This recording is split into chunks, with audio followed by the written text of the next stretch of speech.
Salut, ici on va faire un peu de topologie.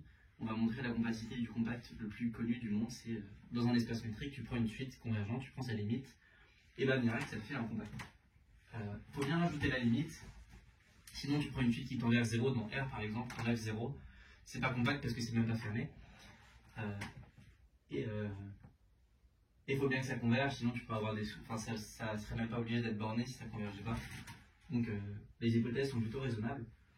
Le fait que ce soit un compact, tu vas surtout l'utiliser dans le fait que, avec des applications continues,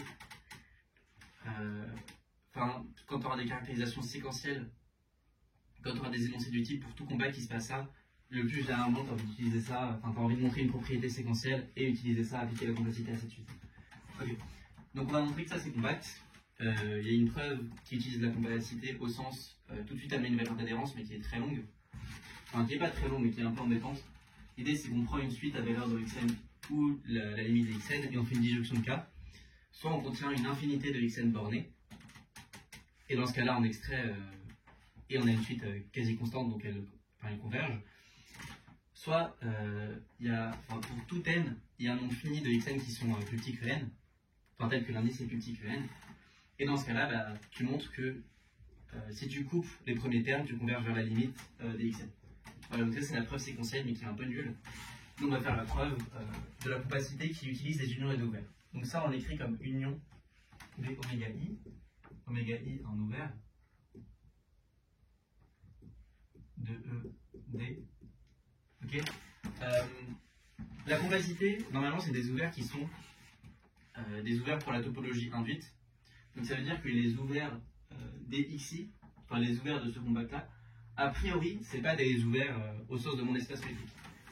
Ce que je veux dire, c'est que on peut pas dire que, les oméga i peuvent juste s'écrire oméga i égale vi inter, mon ensemble je vais l'appeler d parce qu'il est dénombrable. A priori, ce qu'on a, c'est que oméga i est comme ça. Voilà, ça c'est un petit rappel de la topologie induite, faut pas abuser. Quand tu as un ouvert dans la topologie induite, c'est pas forcément un ouvert de la topologie de base. Par exemple, si je prends un singleton, le singleton il va être ouvert pour la topologie induite du singleton parce que c'est tout. Mais pour la topologie de base, il n'y a aucune chance, c'est pas nécessairement un ouvert. Voilà. Donc je peux écrire mes oméga i comme vi inter d. Et l'idée c'est que j'ai que la lime dxi, que je vais appeler n, elle est dans oméga i parce que c'est un recouvrement. Et donc c'est dans vi. Et donc, ce qui est cool, c'est qu'on a directement que AP c'est R xi dans vi et D égale oméga i. Okay.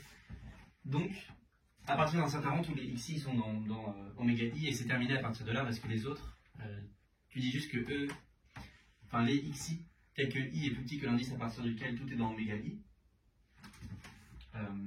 Les notations sont mauvaises. Là, c'est pas le i. À partir d'un certain rang, les termes de la suite sont tous dans oméga i.